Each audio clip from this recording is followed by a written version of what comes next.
We starting? You start again? Yeah. Alright. Just keep running because the fuck-ups make it funny. You want it to be watchable. Alright, state your name and what you did. Alright, I'll stake my name. Okay, so my name is Robbie. I scrubbed out of the YCS main event because I'm a scrub, but I went 7th at the Mega Regional, playing True Dragon. Most skillful deck. Most skillful deck. This idiot I have to give the biggest shout out to. I had 3 of these in my deck box. This one was my field center. Game 2, the main event. I started pile shuffling my deck, realized it was 42, started freaking out because it's in the same green sleeve as this. Ended up going through my deck to find the missing 2 cards, and I had this idiot staring back at me twice, and I could just imagine drawing him in that game if I didn't notice, and him just saying, "Fuck you, Rob, for playing True Draco." So this is where we go from here. Okay, so monster lineup: 6, Ignis, Maiden, Knight. Adds or activates cards, adds cards, adds or activates cards. Very good. Very controversial. You should be playing 7 or more, but this was the best and most optimal build. This one adds a card, and these 3 add a card that draw cards. These 3, MVP for the weekend, they draw cards, and they cycle. These 3, they draw cards. They draw lots of cards. Very good card. This one, best draw card. Put all your resources down, draw, win. Draws a card. Draws a card. Draws 2 cards. And draws optimally one of your next 3 cards so that it's not a fucking Garnet. Then we go to the trap lineup. We had 3 Erupt. Broken. This card's sick. The fact that it has this synergy with this deck was awesome. People kept asking me what my extra deck was. I kept telling them I left it at home. Didn't work a couple of times. Round 2 actually. Shout out to my opponent when this bloody happened. He actually did the Gat and Corey read where he noticed that I wasn't playing an extra deck, so he just made a Trisbana with IP in turn 1 and passed, and I was just like, shit, he knows. We then have 3 that can be only one of the best Floodgates in the game right now. Now, some people only play 2 of this. What do you have to say about that? People who play 2 of this are very wrong, because if this is such an important Floodgate, you want this in your opening hand, or at least way to dig to it in your opening hand. 2 of this is incorrect. 3 is correct.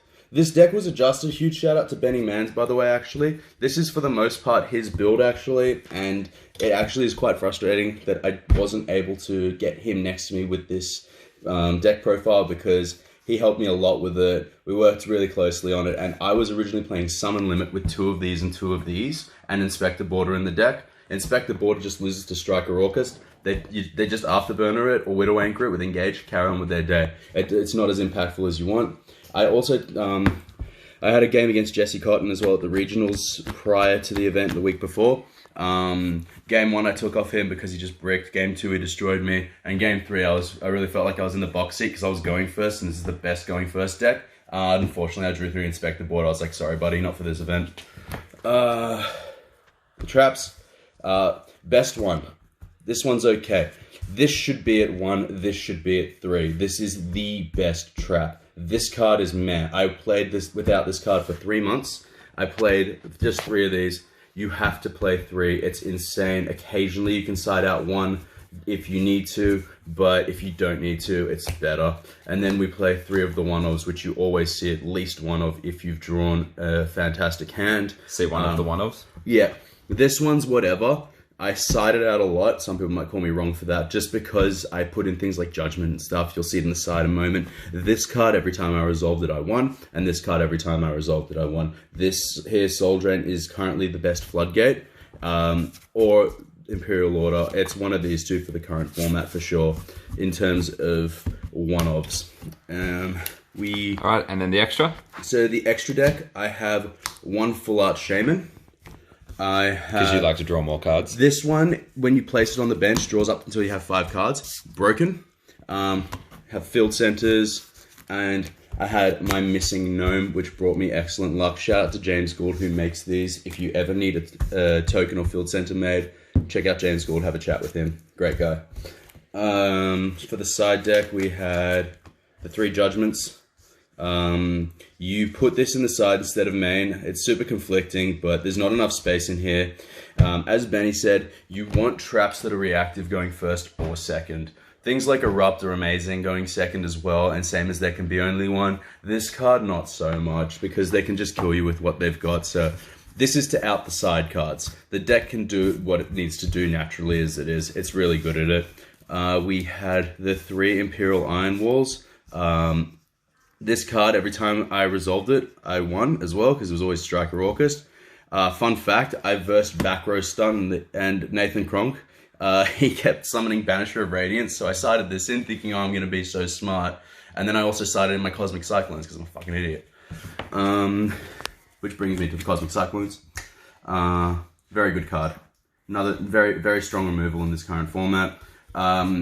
This deck naturally is MST. You don't need to play Twin. You don't want to discard. You don't need to play MST. You want to be banishing the spell traps that you're banishing anyway. Things like Babel, etc.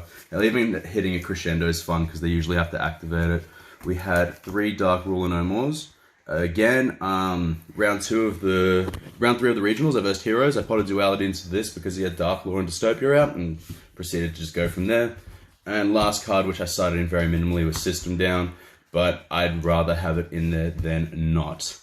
So again, big shout outs to Benny for helping me out with this deck and how we built it. I want to shout out Corey for winning the YCS as well, Gaddis for coming top 8, Frank top 16, Butch top 32, Max top 8, Kodai top 4, Kota top 8 I believe as well. Like, out of our entire team, I'd say there was about 10 or 11 of us in the top 32. I don't say us including me because I wasn't there, but we had a great event. And we also had Chris Carpenter, Randy Christian, and Rob Zhang. I'm giving you a shout out, Rob, for topping that Mega Regionals that we were in as well. Round 1, I lost to Cody Thorne playing Striker Orcust. He just drew the outs. He had an incredible hand. He's a great player as well, so had no chance really. Round 2, I versed Dark Lord Danger, which was actually somewhat scary for the fact that he was just summoning bodies and attacking. He hardly used the extra deck, but when you get out like a couple of Bigfoot's Thunderbird, just all the dangers, and even summoning a Dark Lord, like Erupt does nothing to him, and there can be only one does nothing because all the dangers are different types. Round 3, I versed Heroes. I Dark Ruler no more him out of the game. Round 4, I believe it was, I versed Striker Orcust. Drew, if you're watching, great guy. Never go second against Draco after deciding. Never. Because that's the only reason I won that game. Round 5, I versed Thomas playing Endymion Pendulum. That was broken. He should have won that game. I just drew the absolute nuts game 3. And I just baited his board out and then flipped there can be only one at an Erupt and he couldn't out it. Round 6, I actually versed Benny as well. That was actually quite rough because we were trying to avoid each other and not team kill one another. But I went first. He won dice roll. It's always correct to go second in the mirror, which I'm starting to debate. And I drew Order with Maiden and just sat on it and killed him in 2 turns. And then game 2, he kind of bricked both games. It was kind of rough. Game 3, so round 7, I decked out Mystic Mine in a 30-minute game. He summoned a Math Mech Synchro in game 2 after I OTK'd him in game 1 off Waking the Dragon. He had no monsters in his deck, so I knew that if I just sat on one monster, his mines he couldn't resolve mine properly because it would just keep killing itself. And he couldn't get out another one with Waking the Dragon, so all I did was I just put Ignis into defense, had the diagram out, he couldn't destroy it once by battle per turn, and he couldn't ever summon more than one monster, and I just made him draw his entire deck out. And that also is why this particular card was my MVP for that entire event. Because if this card didn't exist, I lose that game 100% of the time. And we were just like judgmenting and cosmic cycloning burn cards at that point. We were doing anything we could just to make sure that he would just draw every single card in his deck and lose. And yeah, that's the profile. Thank you. What was it? It's the same shop. We just a slide edit and we were good. Slide edit, we're still good. All right. Yeah. Shout outs to Kyber Corp. Head on over, check out Kyber Corp Yu-Gi-Oh! Auctions AU. Team Nesquik in general. We just had an amazing event. Thank you so much to everyone who participated from our team and was proud to wear our team colors. And we look forward to seeing you next time. And also to all the guys that came from like New Zealand, Brisbane, Melbourne, Perth in particular. You guys are great. Like, you never get events and stuff, like, for the most part. So, like, you guys are awesome for continuously schlepping out to Sydney for these things. All right, any specific shout outs before we finish? Shout outs to my mate filming this, Nick, who's got a torn ACL and couldn't play the event. He also had the full deck that he was going to play, and then Henry Trev was going to play it, but he decided to play Rock BA and scrub out.